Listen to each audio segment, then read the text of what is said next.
You're listening to Cinema Red Pill. I'm Sharon, and today we're going to talk about the random movies we've last watched, especially in the theater and also not in theater. Now, we're going to first start by talking about the Fate of the Furious. But today we have someone new. Solomon. Say hi, Solomon, because you're new here. Who knows you? The name is Solomon. What's your second name? Ngati. Solomon Ngati. Currently at Rev's Cafe. Yay! We're having this I should make a fake ad. This podcast is brought to you by Rev's Cafe. Dine and Lounge. Okay. Yes, we are at Rev's Cafe where I record from a lot. Joel is also here. Yes, he is. Make your presence known. Usual. Yep. My presence. Yep. I'm here. But he has not watched the film, so he's going to be that person who reacts. Okay. Yeah, so Fate of the usual cast. And the main story in this film is basically finding out why Vin Diesel has probably betrayed the rest of the family. You know what I like about you, Dom? You're a genuine outlaw. But your family is about to go up against the only thing they can't handle. You. So, let me let you talk about the franchise first, because you're new. I want to hear your take on it. Just first give me a general view before we get into specifics of the nitty-gritty of the film. Okay. Probably I could say something small about it. Huh? Yeah. Fate of the Furious, I would rate it 4.5 out of 5. 4.5 out of 5. It's like one That's a high score. That's high. Because it made my Monday, the day I went there. It was some public holiday recently, and wow, I watched it and I was really excited. It was fun, and the whole betraying. It had a very predictable storyline. Like you clearly knew that Vin was going to turn back to the good side. Yeah. At the end of it all, we all knew that the guy was going to turn back to the good side and probably help these other guys out. But yeah, interesting movie. It was a good one. Okay. One of the reasons why I keep defending myself as to why I like these films, because the person who was seated with here kept saying that how can anyone like those films because they're dumb. I think they're consciously dumb. Like the guy writes it knowing this is stupid. No, I don't think they're stupid. They're silly. They go against the laws of physics. The people are now superheroes, you know. That's kind of silly. I think silly is the better word to use for it. Yeah. But they are aware of what they're doing. They're kind of winking to the audience. Is the best way I would say. Like they're saying, I'm jumping through. Like in 7, a car goes through 2 buildings, but wink, wink. We know this would never happen. But aren't you happy to see this? How much of a blast is it to say this shit? One thing you'd have to say, by the time you're going into this film, like Joel, for example, you as a viewer of films, yes, what do you expect when you're getting into this film? The Fast and Furious movie. Yes. The most ridiculous fucking shit ever. And that's what it gives. I really think it delivers super hard on that ridiculousness. And the thing is, they're able to top themselves, because in the last film we had them jump, although I must say they did top that. I don't that think was they a topped cool that. scene. Because that scene was so cool. Yeah. People keep telling them that they need to go to space if they're going to top that yes, scene. They do, by the way. They have a submarine in this that one. thing they did. Yes, exactly. The submarine. They make that submarine the climatic scene at the end. It even didn't top. Do you know one of my favorite scenes was actually in the absolute beginning? Which part was that? God's Eye. Vin Diesel having his car chase, and then with the that I really like that scene. Now that scene was more adrenaline. This film is all adrenaline and everything. That scene had more adrenaline and more. It was more entertaining for me than that submarine scene. And I was trying to tell him CGI. It's a CGI fest, man. You know. And they're known for their practical effects. And in 7, that was one of the things they had above a lot of people. Is their scenes are so practical. The way they do their things, they don't overdo CGI. In the submarine scene, they did a lot of CGI. I didn't like it as much as the scene you just spoiled in the beginning. That scene is really. I won't reveal. He spoiled the scene. I cut it out. Yes, that one was much better even than the submarine scene. To me, what did you think? Sure. It was really unique, though expected at another point, because it happened, I think, in Fast and Furious 4. with Some the reverse thing. they had the which Okay, one? 4 or 5 Vin Diesel reversing and Oh, you're meaning the scene I preferred? Yeah. And I liked it because it was a callback to those days. Exactly, That's why I yeah. even liked it Like more. the It had the old- sentimentality of those previous films. This submarine scene is supposed to top the plane. But Because we're from the sky, now we're in the water. in the water, Yeah. It didn't top it for me. I would still rewatch the plane scene. plane scene. So they would just have to go to space in like 9 or something. They And- gotta go to space. Do you feel like Agreed. these movies are going like a lot closer, like the Mission Impossible sort of movies? Like, we have set pieces underwater. We have the thing in Dubai. Mission Impossible had a thing in Dubai before Fast. Those guys are 7 did have in Dubai. continental, by the way. Yeah. They go around the world. Yeah, they do. I would appreciate one on space. I would love to see a Actually, race do. on the moon. James Bond went to space, by the way. When was James this? Bond went to space in Moonraker. You know, I've been watching the films. Really? There's a Moonraker film with Roger Moore. He went Yeah. to space Holy shit. properly. So, first, people, They should do they this. can go to space with their cars. Another thing I like, they are superheroes, by the way. Let's not They even try to are. pretend Oh like my they're God, so anything much. else. They are superheroes. Yeah, the guy just grabbing one. yeah. Exactly.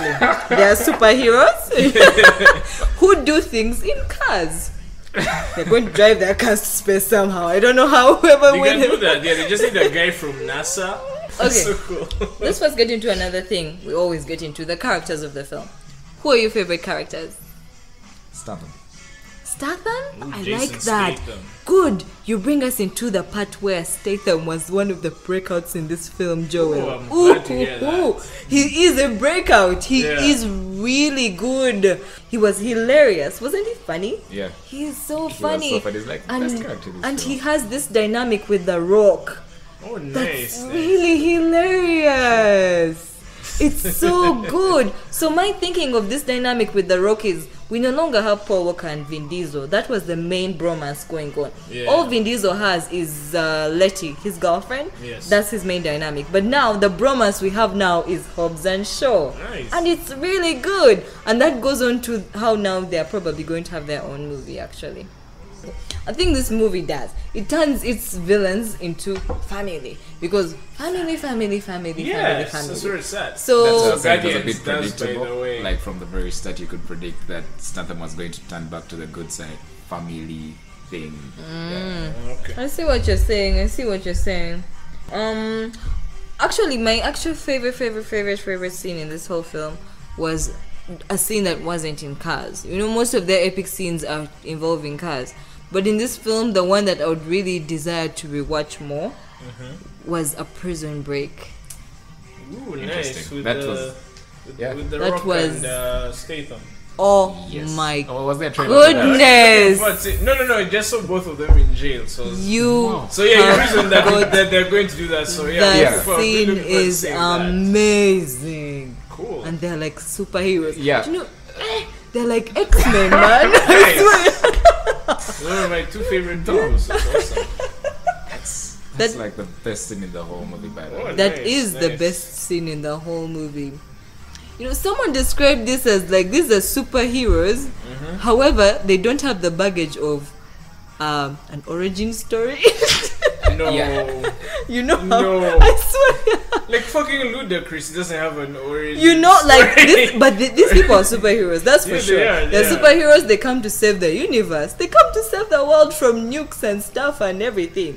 But they don't have any origin story. They don't explain to you where they got their powers from. You just allow them. It's just big, as in the guy just comes The out. guy comes, he pushes Throws a bomb with his hands when it's about his to blow. hands. But you allow it, you know? That's awesome. You allow it, you don't ask yourself, Yeah, I loved when The Rock flexed off his cast in F7. that's some that is superhero. Yeah, just stuff. like daddy's They- gonna go to work.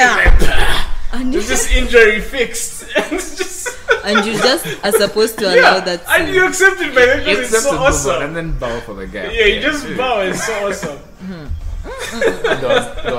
There was a lot of that in this Fate of the Furious. Trust me. awesome. Yeah. I want to ask you about something. What did you think of Charlize Theron? Sure. Oh yeah. Charlize Theron as the The villain. blonde chick. Yeah, The blonde chick. Mm. Yeah, her character suited her. She was actually okay. She was very okay. What what negatives, she didn't really have much. I don't have much to say on the negative side. She was really fine. She suited that character.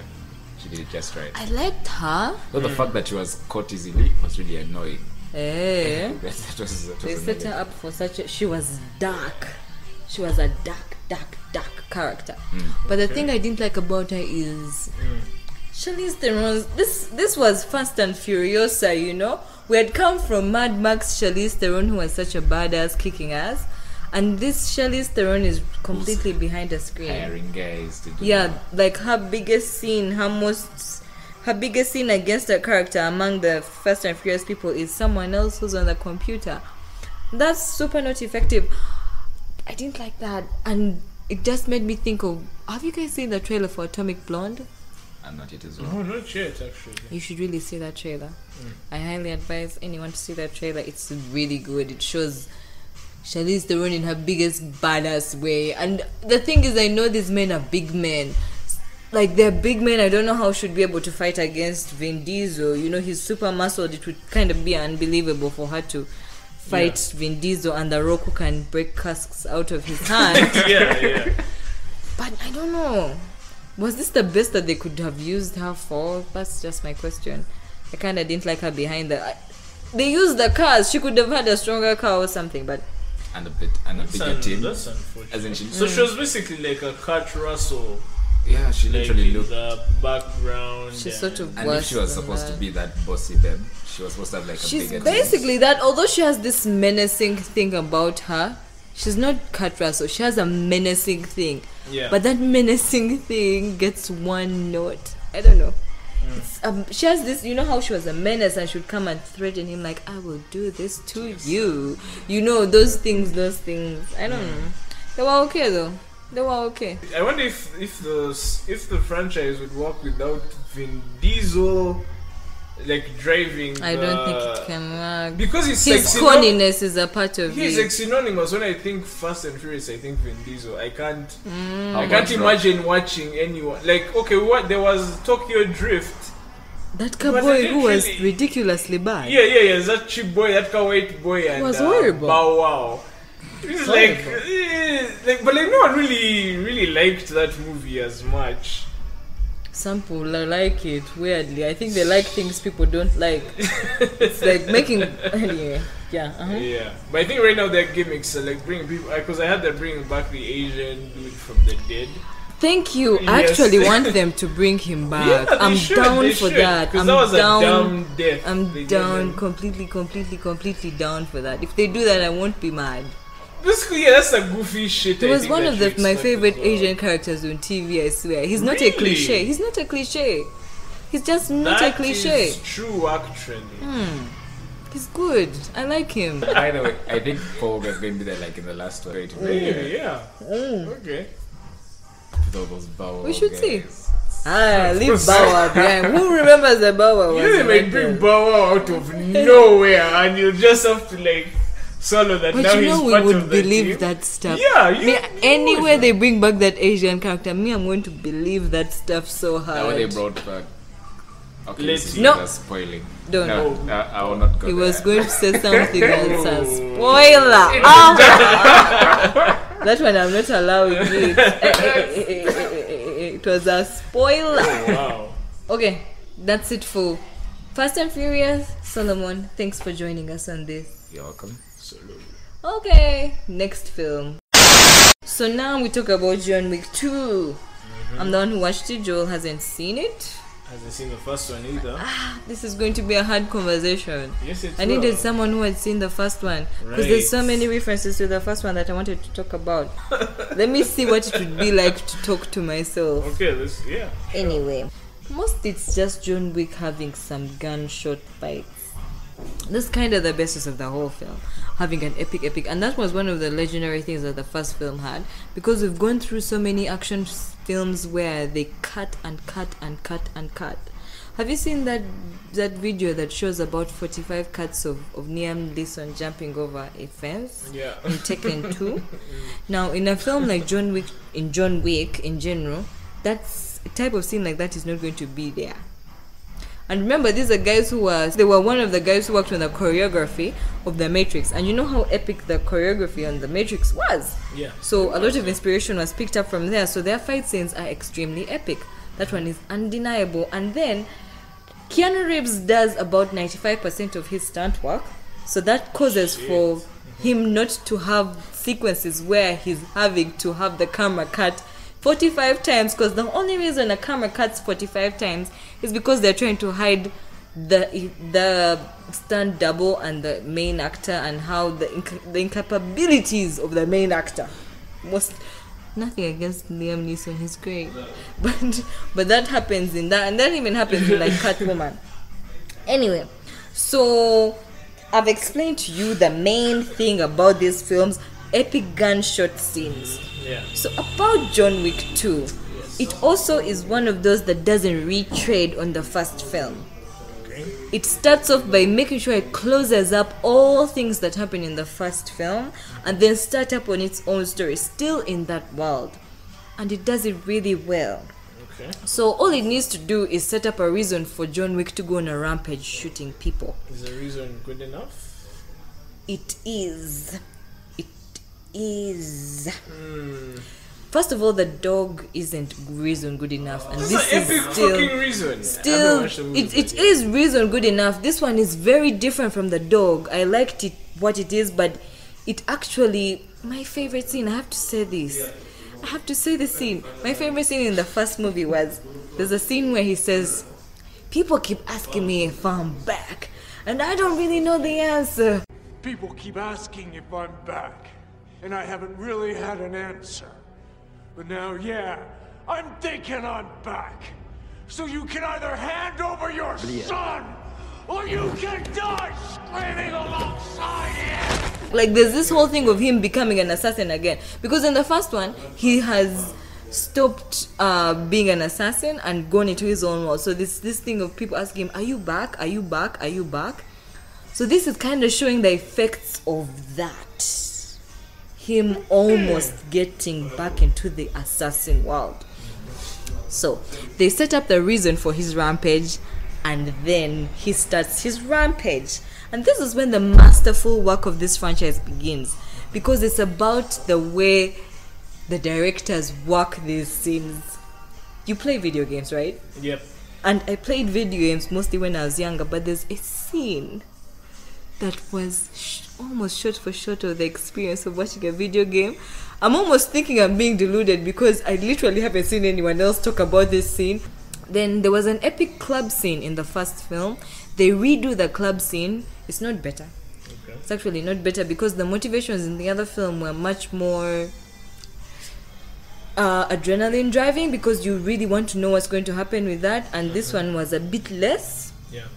But those shootout scenes, and he's great at the headshots. It's really good. Just know, Yeah. John Wick is a badass. Okay. That's the main point. Anyway, I like this film. The only thing I didn't like about it was the ending. Okay. The ending has this whole, they take things way too far than they need to. Like how? I'm going to actually spoil it. They do this thing where the whole town is basically the assassin town. John Wick looks in the camera and he's like, "I'll kill them all." It's become way too much for me to Sounds very Resident Evil-y. You know, and that gets bad. Yeah, so this is going to basically go the Fast and Furious route and be a little ridiculous, like progressively ridiculous. There's room for only one family. There's room for only one ridiculousness. Oh my God, and Fate and the Furious has taken. Oh God, if they do the family thing, I'll shoot myself in the brain. I can't take that shit anymore. They could do 101 Dalmatians reference as like a plantation of puppies. People kill the puppies. Goodness, no. Okay, that's John Wick. Yeah. Next movie. Joel, hit me up with Beauty and the Beast.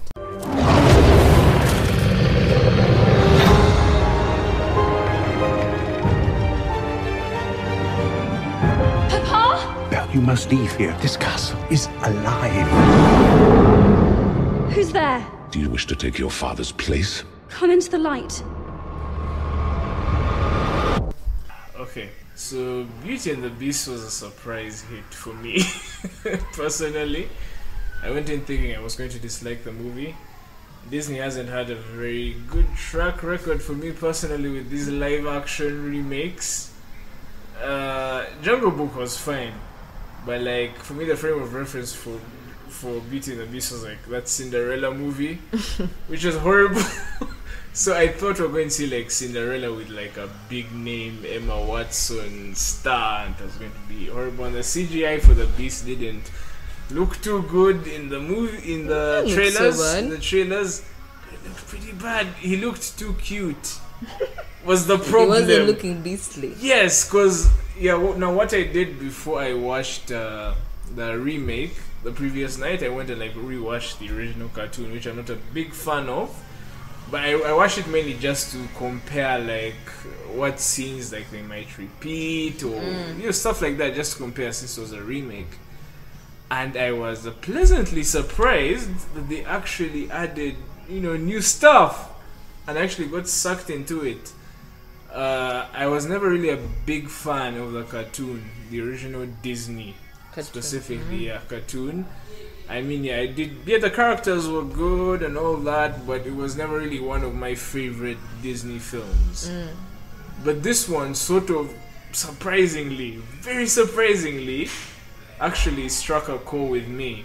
They add new songs as well, which is great. Oh, I should see that. I like songs. Yeah, so like Belle's father has like this surprise song I wasn't expecting, and it's so well done. Like I got sucked into his character, and the song actually made sense. It was like Moana basically. I think Disney is starting to find its stride with musicals again. The plotline pretty much stick. If you've watched the original animation, yeah, I've watched the original. Yeah, the story pretty much is the same. Yeah, it pretty much follows the same through line with like a little additions here and there. Now, personally, I also really liked the Gaston in the live action remake. Again, surprisingly, I wasn't expecting that. Dun, dun, dun, Yes, Gaston, dun, dun, dun, exactly. Gaston. Yeah, because like in the original, Gaston is a very entertaining like character. Yeah, he's like this just a straight up douchebag, misogynist, unintentional misogynist creature. He's a weird little. He's just a weird ass guy. Yes, and here I bought their romance better. I think is the strongest thing I want to say about the remake.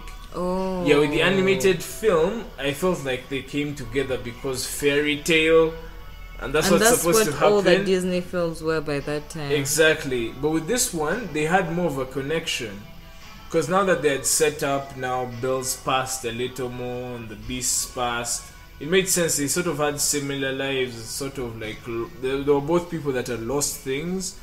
And again, the thing with the books, now that the Beast was someone that was literate and read, it made sense because they're basically like two book nerds. They have this really cute scene where the two book nerds sort of critiquing Shakespeare. Like Beast is giving her shit for like liking Romeo and Juliet, and yeah, and that was a cute scene. And like I bought it. I was actually buying how these two would actually fall in love because there's a meeting point. So it actually made sense. Wow. Yeah, so there were a lot more. I love this movie dedicated more scenes to like the development of their actual romance. So by the time this other stuff with like the villagers coming after the Beast and Gaston, like rallying everyone together, I was actually sold on their romance. I like saw the Beast growing as a person. Wow. Because he starts out as a dickhead, but like I bought how he'd actually love this girl. I realized that the animated movie is about an hour and 20. Yes, it's very and short. And the live action is 2 hours. Exactly. So that shows how much they added to the film to and give the characters more depth. Exactly. So I'm glad they really took advantage of that. And there's this interesting dark mixture where like you have the utensils, like the former servants, the people who have also been cast along with the Beast, who really want this dude to like get with this girl so they can be free. But then it's like, but that dynamic was there also in the first I know thing. it's in the first. It's one of my favorite things. It's in the first thing, but it's not as complex as it is in this one because there's a lot more time again. In all fairness, yeah. You're Fate and Furiousing me right now. I'm not Fate and Furious. Because now I want to watch it because of you. You should. because there's like a lot more time given to it, where like you sort of get this feeling, because I didn't get the feeling in the cartoon when I watched it.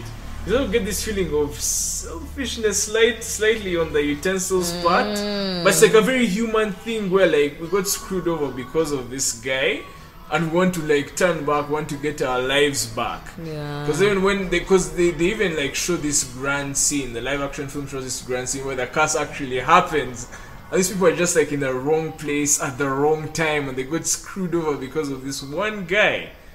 And I have to give a shout out to Josh Gad. Oh. Motherfucking MVP of this movie, man. I want to see it. So hard. He is so good. His character is like a side character in the animated movie, but he injects so much depth. He's not, because I thought he was just going to be like this comedic foil. He says some dumb stuff. There's like some rich dramatic stuff like layered in the humor that you really feel for him. Like in the background, he has, it's not like stated full out, but you sort of get this feeling like he sort of has this thing for Gaston. Maybe, possibly, maybe not. So that's the gay innuendo they were talking about. Yeah, but again, those people were fucking overreacting, because it's not even like that. It's not like this heavy-handed thing of, no, this dude is like, people would make you think there's a hardcore gay sex scene and that stuff. Yeah, exactly. But like with him, the Russians refused to air it.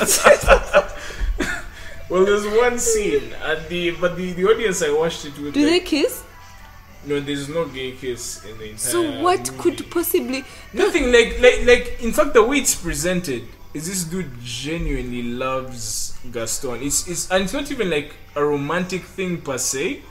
It's that sort of like genuine fucking like love for a person, despite them being such. Genuinely love my exactly. Because it was this mixture, it was sort of it was like in between platonic and romantic, but it wasn't like purely romantic. And it's so amazing that they just inserted it there. So there are all these little things. That's why I like the live action remake. Because you have that through line, you have the fairy tale exactly as we've had it a shit ton of times. But it's layered with all these little things in between. The scene I don't even want to spoil. Don't. Like, yeah, I don't You'll spoil. be spoiling for me. Yeah, but it involves like Belle's past and stuff, and it's so touching for me. Like I was already buying the romance between her and Beast. That like cemented it, like their connection. You're pushing too hard now. Yeah, I must stop you now. You have to. That's enough, Joel. You have to see the movie. Yeah, I'll see it. Yeah. I buy it. I buy it. I hope anyone else buys it. Yeah. Okay, that's been Beauty and the Beast. Yes. You got me looking so What do you want, Anastasia? This time, no rules, no punishments, and no more secrets. 50 Shades of Grey. 50 Shades of Grey, 50 Shades darker, 50 Shades 50 Shades dark. This is the Empire Strikes Back. The Empire Strikes Back. My foot. Of 50 Shades. Of the 50 Shades trilogy. Is it a trilogy or quadrilogy? It's a trilogy. Oh my god. 50 Okay. Shades. I like that it has spiced up people's sex lives. Can you imagine it actually? How? Who? Why? They actually go by what it says. Oh my god, they shouldn't be getting BDSM info From 50 there. Oh my god. That's really not the place to get BDSM. Not even close. Where should they get BDSM info from? Well, I wouldn't know specifically. I know a guy. I know a guy that knows a guy. First of all, I knew I was going to challenge you to that, and you actually weren't going to answer. Of course. No, I think like my only frame of reference is actually this documentary I watched once on BDSM. Yeah, it was built up from a critique of the 50 Shades novels. This was before the movies had come out, so the documentary sort of followed real life BDSM couples and dived into the whole sub and dom thing. Oh my goodness! Now that is where my knowledge of BDSM, especially is on the sub and dom. Yeah. Dynamic, and especially the respects that are between the two. Yeah, how much the safe word means to that relationship. Exactly. And how much actually the pain the other person experiences is one of the things that she wants to experience. which is one of the things that's not in this dynamic of a relationship. He's basically rapey, which is not the dynamic of what a BDSM relationship should typically be. One of my favorite BDSM films is Secretary. Have you watched Secretary? I haven't seen that. You I haven't seen any got BDSM to see films. Secretary. Okay. It actually is not as what we are saying. It's not. She actually really likes pain and she inflicts pain on herself. Although in terms of the way she doesn't like her life. Yeah. But also you see that's one of the ways she gets her relief. But then she's getting this relief sexually. Yeah. So it builds that dynamic, and he's such a dom. Yeah. And guess who the actor is? Who? The guy who's Ultron in Age of Ultron. You know that guy? Yes. Can you believe he's the dom and he really works? And the thing with this film is it doesn't even have an actual sex scene. Oh, interesting. It's actually full-on BDSM type of situation. Okay. I really think that's one of the better films. But anyway, let's get into the Empire Strikes Back of the situation right now. Movies. Oh my god. Yeah, so 50 Shades of... We talk about 50 Shades of Grey. I think the first movie, the first epic movie. It was bad, and not in the way I hoped. Because in the end, like the end of the first movie, she basically gets spunked by a paddle and gets pissed off. Because it treats BDSM essentially like this sort of horrible... Don't you get like this negative... That's what I don't... Yeah, it has like this like really negative about vibe. BDSM. There's no BDSM. All they do is like they scare you in his car room. His car room with all of I'm so bored of that Yes. tactic of scaring us with the car So room. stupid, and they never use What is anything. that? No, now, okay, first of all, okay, you have the whole damn climax of the first movie where she gets pissed off and doesn't really make any sense. Okay, so now we begin the second movie and she's pissed off. Then she forgives. She forgives him in 10 minutes. It doesn't make any sense. And that's when I realized that I was watching a series. It's like an expertly cut season long, like an expertly cut season of 50 Shades of Grey. Because I could literally count where an episode began and end. Because it was literally like a series. Like you open the episode, she's pissed off, and then they resolve it at the end. Then they enter another cast story where now she's getting into the whole sub. And it was like all the stories in the movie had nothing almost to do with each other. He'll get into an accident somewhere. She'll have a I really want to talk about that accident scene. It was one of the most ridiculous scenes I've ever seen. Jesus Christ. It didn't make any fucking sense. Okay, yeah, because they have this series just randomly flying in the great outdoors or whatever, or something in the mountains. And then he crashes. And then we're all supposed to be worried, like, oh my god, he could Then die. he comes bouncing again. And yeah, he just comes bouncing. Like I thought there was going to be a scene in a hospital or something.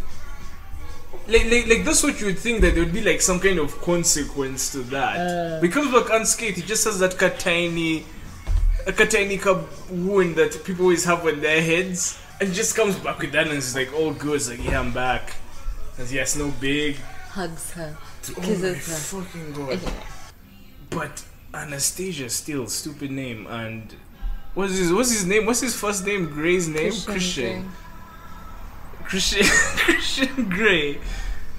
Those they do not feel like real people at all. They're Mostly Christian isn't a real person. They're basically like Twilight knockoffs in a BDSM movie. It's Twilight fan fiction. Yeah, because Twilight. Yeah, and apparently it actually is Twilight fiction. Like yeah, the that's where I actual got that foundation, from. Yeah, of the novel is Twilight fan fiction. I used to think that was a joke until I read the actual quote from the. Oh my god! But yeah, he's basically Edward, and she's Bella.